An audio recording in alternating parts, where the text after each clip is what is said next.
Bonjour à tous, j'espère que vous allez bien. Le tips du jour, quel objectif privilégier? Alors clairement, il y a 3 indispensables. Je suis une grande fan des objectifs à focale fixe qui vous permettront une grande ouverture et d'obtenir des photos lumineuses avec un magnifique bokeh. Ces flous d'arrière-plan qui sont juste magnifiques en photo. Alors, dans les 3 objectifs, il y a tout d'abord le 24 mm. Ce grand angle sera idéal pour vos photos de voyage, paysage, mais pourquoi pas lors d'une séance couple ou famille, perdre votre sujet parmi un décor magnifique, que ça soit urbain ou perdu tout petit au milieu d'une forêt ou sur la plage. Voilà, cela permet également de faire d'autres photos, pas forcément que de paysages, et il est vraiment très utile. Alors, comme tout objectif, cela dépend vraiment de votre budget. Donc en ce qui me concerne, moi je vous en propose 2. Il y a le 24 mm 1.4 forcément de Canon topissime, mais qui a quand même un coût de 1400 €. Alors quand on est professionnel, on peut se le permettre.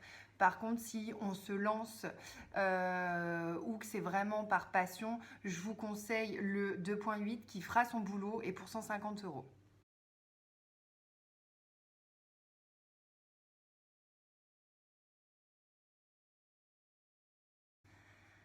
On continue au niveau des objectifs essentiels, toujours de la focale fixe. Mon chouchou, le 50 mm.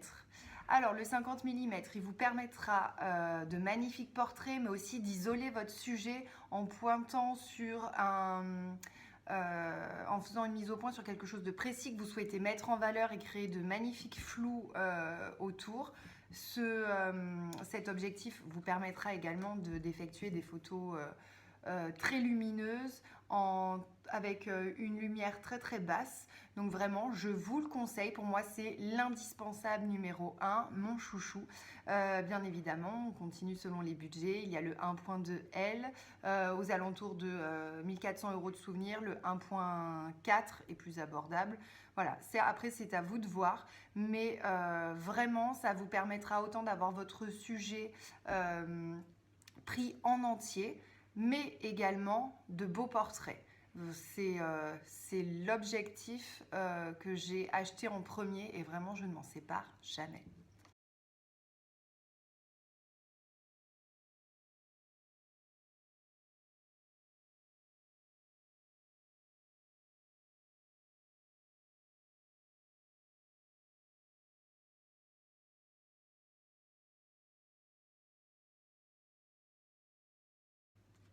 Et pour finir, ou presque, le 85 mm qui lui aussi fait partie des 3 objectifs indispensables à avoir.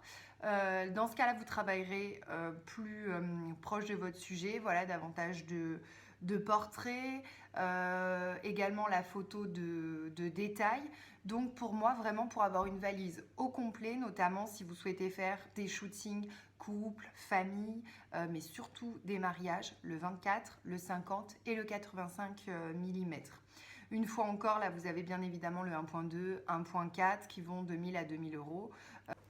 Et pour terminer, le bonus, si je puis dire, alors soit parce que vous êtes déjà équipé du 24, du 50 et du 85, ou soit parce que vous vous lancez et que vous avez un budget un peu plus important, il y a le 35 mm qui vraiment vous permettra de jolies photos. Moi, quand je l'ai eu, je me suis vraiment amusée avec.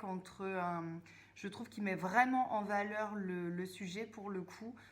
Autant un sujet avec une prise de vue de loin comme une prise de vue beaucoup plus proche. Et alors bien évidemment il y a le 1.4 L de Canon, mais qui est tout de même aux alentours, je crois un petit peu moins de 2000 €. Et ben pour une fois, je n'ai pas pris Canon et je me suis dirigée vers la marque Sigma, parce qu'après avoir lu de nombreux conseils, je me suis rendu compte qu'en ce qui concernait le 35 mm de Sigma, eh ben, il faisait tout autant de boulot que Canon et il est juste 2 fois moins cher. Voilà, j'espère que mes tips photos d'aujourd'hui vous ont plu et je vous dis à très bientôt pour de nombreux conseils. Bye bye!